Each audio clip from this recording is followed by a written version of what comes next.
kaibigan, mga kalingap, isang mapagpalang araw na naman sa ating lahat. At syempre, nasa sa likod ko po ang napakagandang view dito po sa kabundukan at karagatan ng Paracalec, Camarines Norte. So ngayong araw po ay dito po natin muling babalikan ang mga dati nating tinulungan at yung mga hahanapin pa natin na karapat dapat na mabahagian ng konting biyayang dala natin ngayong araw. So may mga ayuda po tayong dala at syempre ito po ay paunang tulong ko lamang po sa mga kababayan natin. The rest, sana po ipag-pray pa natin na hindi lang po yun ang ating maibigay na tulong. Sana dumating po yung panahon naman na makakapagbigay tayo mas malaki-laki pa na talagang deserve ng ating mga kababayan. So sa inyo po lahat, ako po lubos na nagpapasalamat. Kasama ko si Kuya Alan Official Vlog. Nagpapasalamat po sa lubos na suporta ninyong ibinibigay sa amin sa mga araw po namin paglingap at lalo sa mga hindi po nag-i-skip ng ating ads. So kaya po kami patuloy araw-araw na nagsusumikap ay dahil po sa inyong lahat at syempre sa mga kababayan natin. So ayan mga kalingap, di natin patatagalin. Tara na po.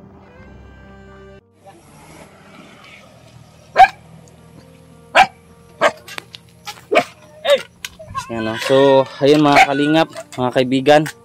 Ito po sila Ate Beverly. Kuya, ito po mga kalingap si ano po pangalan niyo kuya? Dito ka kuya. Ako JR. Kuya JR. Ayan oh. Dito ka kuya sa loob, dito tayo sa loob. Kami po ay talagang ganito lang kuya. Ano namin na? Kita natin mga kalingap. Oh. At mukhang galing si Kuya JR. Galing po sa trabaho ay. Pag-uuling Kuya JR. Kaya po di bawal yan sa DNR? Hindi po. Baga medyo malalaki yung pang proso, yun talaga bawal. Pero unlike nung kunyari mga ganito, yung sanga-sanga lang po. Ano po yan? Yung mga bagsak baga nung bagyo? Oo, mga sanga-sanga lang po. Po. Yun okay po yun. Pero kapag malakihan na po talaga, troso, yan po bawal ho yan. Kuya JR. Ilan taong ka na Kuya JR? Ano na po ko? 38 na. Katulad nga po na kasing edad rin ni Kuya Toto. Ano?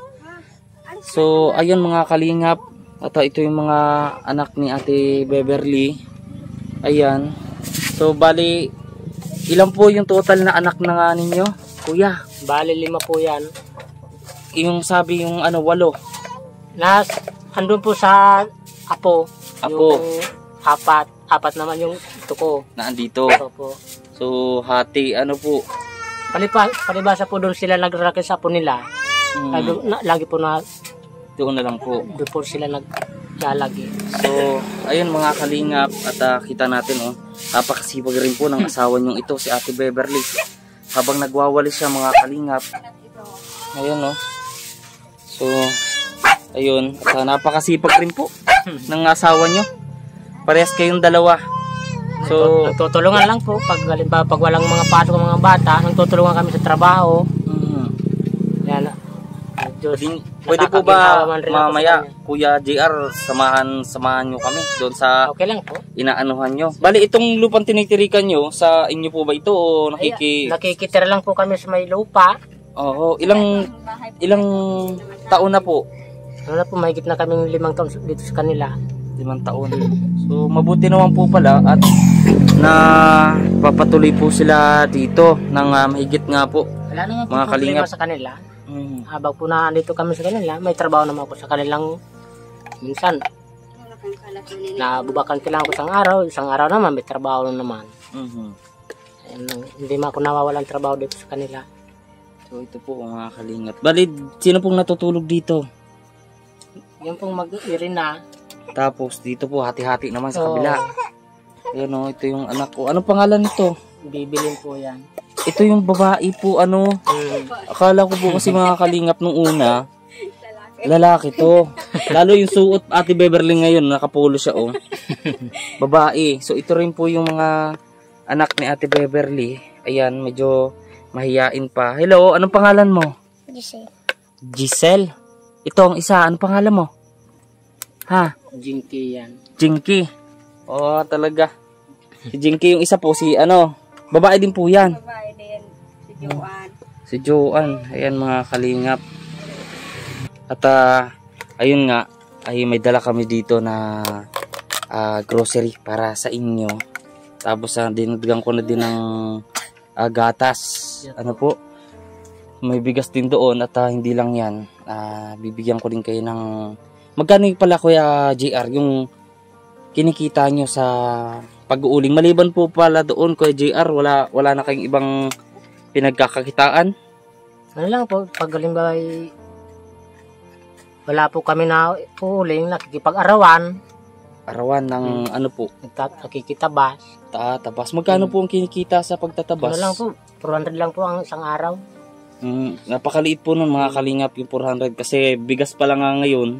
Magkano na? Tapos sabayan pa ng ulam. Mabuti po nag-aaral naman po ang mga bata. Hindi? Nag-aaral naman po yan.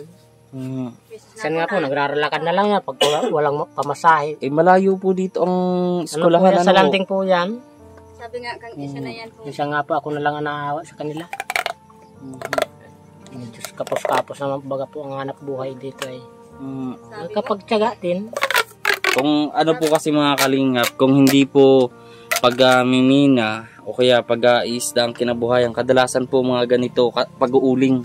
Siya po. Yung pamumuhay ng ilang kami naman po ay, kababayan. Yan lang po ang nauling namin ngayon at dahil baga po nagburbagyo baga. Yung mga burbag sa punong bagyo, yun ang inipon-ipon ni Agom. Sabi niya ay malakas po ang katawan ni Ate Beverly, nabubuhat yung siya nga po. kahoy, ano? Siya po nag-ipon niya na ay. Oo, tapos pag naipon na po ni Ate Beverly. Ako naman po ang nagtrabaho dyan pag timbon. Timbon po. So, saglit lang po mga kalingap at may kukunin lamang po tayo. Yung para sa kanila mga kalingap. Habang nag-aambon-ambon nag-uulan. Ito po sila mga kaibigan. So, Kuya Alan, bigay natin yung para sa kanila yung dala natin. Ayun, mga kalingap. May dala tayo ng grocery para sa kanila. Dadalan rin po natin sila ng kasi matagal-tagal po mga kalingap nang huli tayong nakabisita dito sa kanila. Ayun na, bumabagsak na ang ulan mga kalingap. Inabutan na po kami ng ulan dito. Ayun, so pag ganito na maulan o katulad po nito, butas-butas po ang mga bubong. Yan po ang problema namin Butas-butas po ang rami kitang-kita po mga kalingap. Tapos dito, sa labas, ulan din sa loob. open na open po. Ayan, kitang-kita. So ito kuya, niramihan ko na to ng grocery. Ayan, pang salamat lang. Sa inyo. Ayan, may insure pa nga po akong dala mga kalingap. Pang ninyo. Thank you lang po. Pang dagdag at ayun, sa pangako ko nga kay Ate Beverly, babalikan ko sila. So ito na yung araw na yun. Yeah, po. So ayun, gusto ko sanang tingnan yung inuuling nila Kuya JR kaso umulan-ulan Nandiyan lang po sa kabila na yan, malapit lang. Mga ilang araw po yan bago maluto? Ayan po yan, nakakata namin bukas baka. Bukas. Mga tansya nyo po ilang sako? Mga lang siguro yan, mga 6 lang at maliliit. Dahil mga sanga-sanga lang magkano yan. Magkano pong ngayon, sang sako? Binibili naman sabi na 250 ang isa. Mura po. Kasi sa iba, 300. Na 300 nga po. 300 ang benta. Ayun kalingap. So yung 4 po pala, nandun sa kanilang lola. Sabi. So ilang taon po kayo nag-asawa ni Ate Beverly? Ano po kami nagkaasawa niya na 2016. 2016? Wala naman pong kambal? Ay, wala naman po. Talagang sunod-sunod lang po?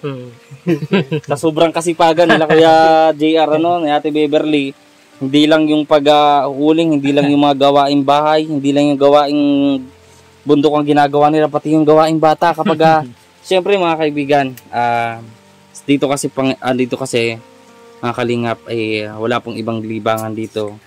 At siyempre naman, lang malibangan, kaya kadalasan po yung pagmamahalan talaga napupuwasan talaga po. So wala naman po tayong dyan kasi nangyari man na yan. Ang importante lang is yung magabayan natin yung mga bata sa paglaki nila. Mabigay yung mga bagay na dapat ay para sa kanila, di ba kuya? Siya po. So ayun, Ikaw, anong masasabi? Nag-aaral ka? Ha? Mahihain yung mga anak mo, kuya, no? Pero, siguro katulad lang din ito nila kay Toto, kapag araw-araw na ako naandito, hindi na ito mahihain. Siya po. So, yung apat na naandoon, ay yun yung mga parang medyo adult na. Opo, mga malaki-laki na po yun. Ilang taon po yung panganay nyo? Ano na po yun? Magba-20 na.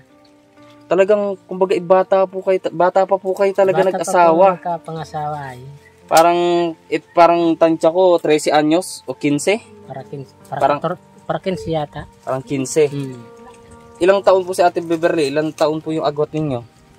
Panganay naman po ko sa kanyang 2 taon. 2 taon.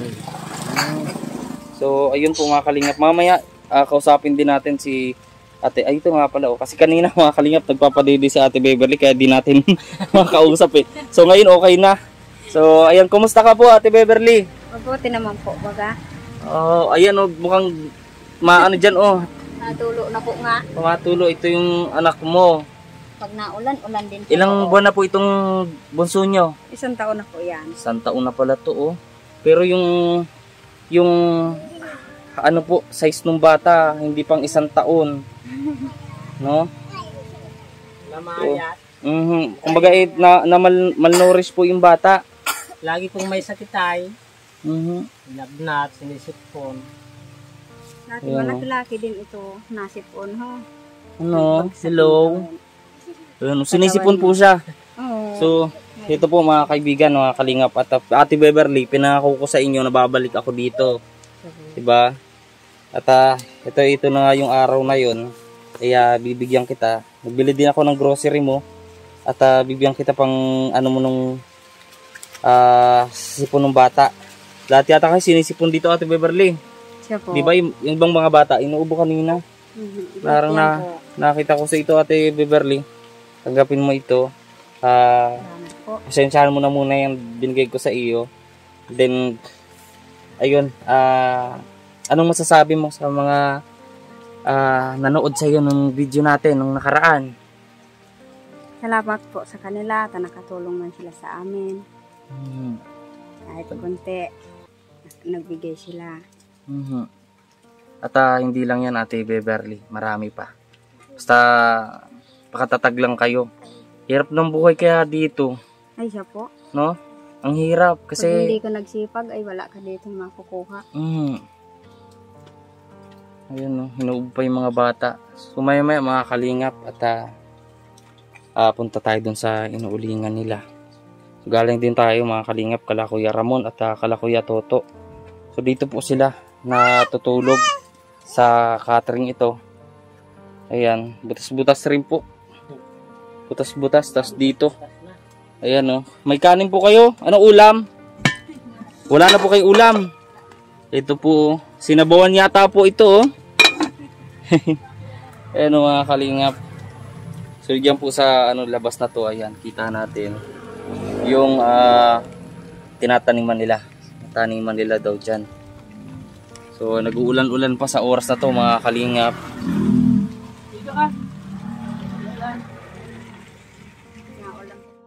So yun po mga kaibigan, mga kalingap, sasamahan tayo ni Kuya JR. Kuya JR, anong apelyido mo? Soto. Soto? Ano-anin nyo po si Senator? Ano lang po, siguro Big Soto. Apelyido lang. Apelyido po. Ayan. Soto. Kakaiba yung apelyido ni Kuya JR, Soto. So, yun. Ayan, lalakad ka dyan, putik-putik. Okay na yan, pwede na tayong maglakad dito kasi kanina pa tayo basa mga kalingap. Ayan, ang importante, katapos ito, lalabahan naman natin. So grabe yung daan, sa putik pa lang. Pataas po tayo dito mga kalingap. Sasamahan tayo ni Kuya JR tuon sa inuuling nila. Ayan. So talaga pong nakakaawa yung kalagayan nila dito. Katulad po ito nila Kuya Toto. Ang kinaibahan nga lang po mga kalingap ay hindi parang kasi ito sila Ate Beverly po mga kalingap ay nabanggit po nila na hindi po sila taga rito. So ganon din po sila Kuya Toto at Ate Gina, hindi po sila taga dito. Isa na taga Albay, isa naman po na taga Sorsogon. So, kuya, nabanggit po ni Ate Beverly, dati, tinanong ko siya, hindi daw po kayo taga dito, talaga? Ano po kami, dayo lang po dito. Kamsur. Isa po. Katulad po ito talaga ni Kuya Toto. Ano po, Albay. Albay, saan po sa Albay? Sa Sibagwan. Sibagwan. So, ilang taon Dahil na po po kayong... nasa ano kami ay, boundary ng Sibagwan at ay boundary ng Albay at saka Camana Resort. boundary lang po. Boundary po yun. Ilang taon na po kayong hindi nakakapunta doon? Ano na po, may gitnang 4 na taon. Hindi kami nakagawa dahil baga po nung pandemic na yun. Pero may contact pa rin ba kayo doon sa pamilya mo po? May contact po kami doon. Uh, Okay naman po sila doon. Kaya lang, ang problema sa amin, hindi kami nakakawin. At siyempre nga po, mahirap ang trabaho. Minsan po, kinakapos-kapos din kami sa pera. Lalo, Tama lang ang nakukuha. Lalo Kuya JR, ang rami niyong anak. No, ang laki ng pamilya niyo. Kung susumahin mga kalingap, ay nagsimula po itong magpamilya sila Kuya JR. Ate Beverly ay 14 or 15 years old. Paano nyo, Kuya JR, na nakayanan o nabubuhay yung mga anak nyo? Ano lang po, pag halimbawa ay nakikita pagtrabaho kami, nakikipagdayo rin ako sa pagtatrabaho, nakarating akong karamuan, nakipaghagot ng abaka. Yun ang binubuhay ko naman sa mag-irin ako. Pag halimbawa ay tapos naman yung isang nadayo ko, hahanap naman ako sa iba. Ayun, ano naman ako sa mga pamilya ko. So, ayun po mga kaibigan. Kuya, ikwento mo nga sa amin kung minsan ba yung sa 8 mga anak mo, minsan ba isa doon yung parang nagtat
niyo po, mga anak nyo.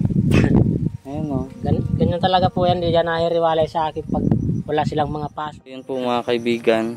Medyo maliit-liit pa po yung gawa nila na yung kay Toto. Tansya niya po, mga ilang, ano nga to?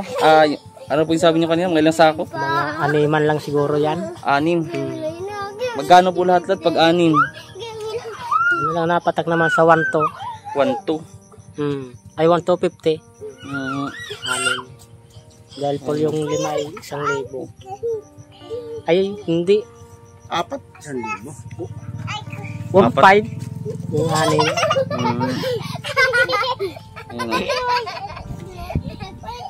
Ayun mga kalingap. Yan. So kuya, bago tayo magtapos ng video ito, isa nga po mga kalingap sa gusto ko nga na pagbalik natin, bilhan natin itong mga bata ng mga bagong damit at mga tsinelas, kasi ganito yung naabutan ko talaga dati. ganito. Ayan o, hindi ko nga akalain na ito pala babae ito. Mga babaeng natira. So, ayan kuya, bago matapos itong vlog na to, itong video to, ano ang gusto mong sabihin sa ating mga manonood? Ano lang po ako sa kanila na maraming salamat sa kanila dahil tulungan po kami ninyo at kami po hindi namin inaasahan na makakarating dito sa barangay namin. Laylayo po pati nito. So, salamat lang para sa inyo at natulungan po kami ninyo. So ayun mga kalibigan at mga kalingap, ay abangan po ninyo yung susunod na pagbalik natin dito, at sana sa pagbalik natin ay mabilihan naman natin yung mga bata na mga kailangan po nila. Ano, especially yung mga damit, tsinelas. Ayan o. Ayan po, nakapaa sila mga kalingap. Ayan o. So, ayun. Bye-bye na. Bye-bye. Kaway-kaway kayo. Bye-bye. Bye-bye daw. Bye-bye. Ayan. So, ayun mga kalingap. At sige kuya, pagpatuloy mo na yan. Pasensya sa abala ha. At, Salamat lang po. sana hindi na magtuloy ang ulan. Siya po. Kasi pag nagtuloy ang ulan, wala to lahat. Ano po yan, mababasa. Saka pag hindi bukas ay tunaw na yan. Kaya nga po. So, ayun po mga kalingap. Kuya, Opo. punta na po kami. Marami